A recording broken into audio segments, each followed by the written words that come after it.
బాలీవుడ్ నటి యాంకర్ అనసూయ మరోసారి ఇప్పుడు హాట్ టాపిక్ గా మారిపోయారు. ఎందుకు? తన పరువుకు భంగం కలిగించేలా ప్రవర్తిస్తున్నారు అంటూ అనసూయ ఏకంగా 42 మందిపై సైబరాబాద్ సైబర్ క్రైమ్ పోలీసులకు కంప్లైంట్ ఇచ్చారు. ఇన్స్పెక్టర్ గారు, ఈ లత్కోర్ గాడిని లోపలెయ్యండి. అనసూయ ఇచ్చిన కంప్లైంట్ పై స్పందించారు బొజ్జ సంధ్యారెడ్డి. దీనికి నోటీసు రెడీగా ఉన్నా నోటీస్ ఇస్తే భయపడనికి నేను అదా ఏంటి మీరు కంప్లైంట్ చేస్తే బెదిరిపోతారనుకున్నారా? ఇలాంటి చాలా చూశాను రా. ఇక్కడ సంధ్యారెడ్డి నోటీసుల గిరిజలకు భయపడదు. అల్లుడు నువ్వు తగ్గొద్దు, నువ్వు వెనకడుగేయద్దు, మ్యాటర్ ఏంటో తెలిపోవాలి. 42 మందిపై కేసులు పెట్టారు. ప్రధానంగా బొజ్జ సంధ్యారెడ్డి, ప్రియా చౌదరి, గోగినేని, పావని, శేఖర్ భాష, రజనీలపై కూడా కేసు నమోదయ్యాయి. మహిళల వస్త్రధారణ పద్ధతిగా ఉండాలని మాత్రమే తాను చెప్పానని, పద్ధతిగా ఉండాలని చెబితేనే కేసు పెట్టేస్తారా అంటూ ప్రశ్నించారు సంధ్యారెడ్డి. నాకు షాల్వా కప్పాల్సింది పోయి, నన్ను పొగడాల్సింది పోయి, ఏంది మాటలు? తాను కేసులకు భయపడే వ్యక్తిని కాదని, కేసుల్ని ధైర్యంగా ఎదుర్కొంటానని అన్నారు సంధ్యారెడ్డి. అర్థమైందా రాజా? పద్ధతిగా ఉండాలి, నీట్ గా నిండుగా ఉండాలి డ్రెస్సింగ్ అని చెప్పినాను. ఇలాంటి డ్రెస్సులు వేసుకుని తిరిగితే టీచ్ చేయరా? నిన్న ఒకడు టీచ్ చేస్తున్నాడంటే ముందు నువ్వు ఎలా ఉన్నావో చూసుకో. దానికి ఈ రోజు నాపై కేసులు పెట్టడానికి ముందుకొచ్చిందంట. ఏదో తేడాగా ఉందేంటి? నా వరకు వచ్చిన తర్వాత డెఫినెట్ గా మా అడ్వకేట్ ని సంప్రదిస్తాను. కేసు ఎదుర్కొనే దమ్ము ధైర్యం నాకుంది. మాట్లాడుకోవటాలు లేవు. కేసులకు భయపడే వ్యక్తి సంధ్యారెడ్డి కాదు.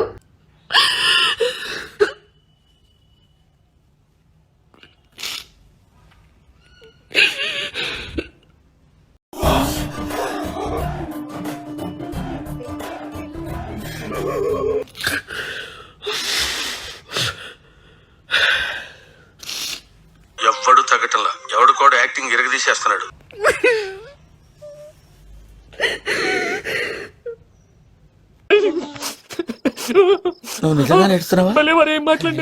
అనసూయ పెట్టి మళ్ళీ ఒక వీడియో చేస్తూ అసలు సమాజంలో శివాజీకి వస్తున్నటువంటి మద్దతు చూస్తుంటే నాకు భయమేస్తుంది అన్నటువంటి. భయం అది పుట్టించింది ఎవరు? మేము. నువ్వు ఇట్లాగా మాకు చూపెడుతున్నావు కాబట్టి తప్పని మగాడెవడు అడగడు, ఇంకా కాస్త ఎంజాయ్ చేస్తాడు.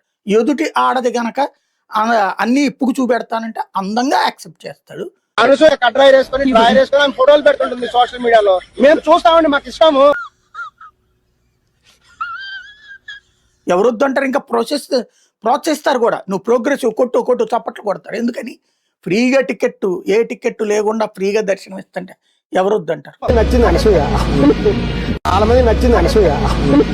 నేను అనేది ఒకటే, సామాజిక మాధ్యమాల ద్వారా ఫోన్లు ఓపెన్ చేసి ఈ సగం గుడ్డ ముక్కలతో పిల్లలు ఖరాబ్ అవుతున్నారని తల్లిదండ్రులు నా దృష్టికి చాలా మంది చెప్తూ ఉన్నారు.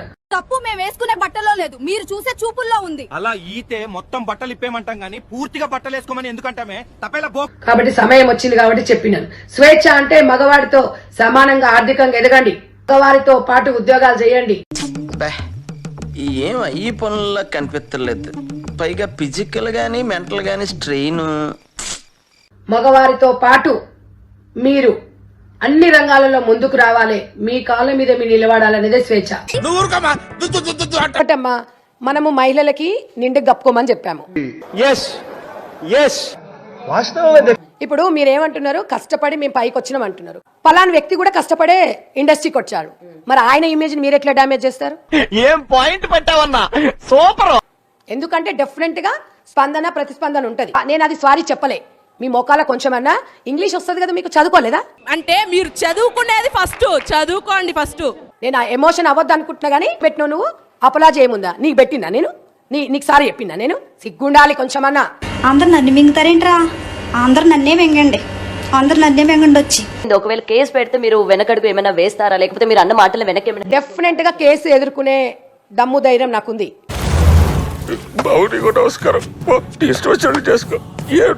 ఎఫ్ఐఆర్ బుక్ చేసినాము, కేసు అన్నారు. నేను డెఫినెట్ గా కేసు ఎదుర్కొంటా. నాకేం ఇంకెంత క్లియర్ గా చెప్పిన తర్వాత ఎంగిలి కాంచాల దగ్గర కుక్కలా ఇక్కడ ఎందుకు మనం? ఇంకొకటి, కేసులు పెడితే డబ్బులు ఇచ్చి కూడా నేను అడ్వకేట్లను పెట్టుకోను. ఉచితంగా వచ్చి నా కేసును టేకప్ చేస్తామని మాకు మద్దతు ఇస్తున్నారు. పాడైపోతుంది అంతే, తలనొప్పి వచ్చేస్తుంది నాకు. గుర్తుపెట్టుకోండి, డబ్బు అన్నిటికీ పనికిరాదు. డబ్బు ఉంది కదా అని అహంకారం కాదు. ఎవరి అభిప్రాయాలు వాళ్ళు పెట్టుకున్నారు. ఇప్పుడు మీరు చెప్తే తెలిసిందండి. మీరు పొట్టి బట్టల గురించి మీరు ఎట్లా మాట్లాడుతున్నారో నిండు బట్టల గురించి నేను కూడా అట్లే మాట్లాడుతున్నా. 100% కరెక్ట్ అండి. అసలు ఈ ఉద్యమం చాలా ఆలస్యంగా మొదలైంది. మీరు అన్నారు కదా స్వేచ్ఛ అని. నాకు రాజకీయంగా ఎదగడం స్వేచ్ఛ, నాకు మగవారితో సమానంగా వెళ్ళడం స్వేచ్ఛ. వింటానికి విల్లింగ్ గా ఉంటే శ్రీకృష్ణుడు భగవద్గీతలో అర్జునుడికి ఇంత చెప్పాడు. ఇది ఇప్పుడు ఇక్కడతో ఇది ఆపేస్తారా లేకపోతే ఇంకా కంటిన్యూ చేసే అవకాశం ఏమైనా ఉందండి? కామెంట్లో తెలుసు అలా బతుకులు మొత్తం ఇన్స్టాలో ఈ చిన్న చిన్న ట్యాగులు చేయడం తప్ప అసలు అక్కడ కామెంట్లు చదువుకోమంటున్నా నేను.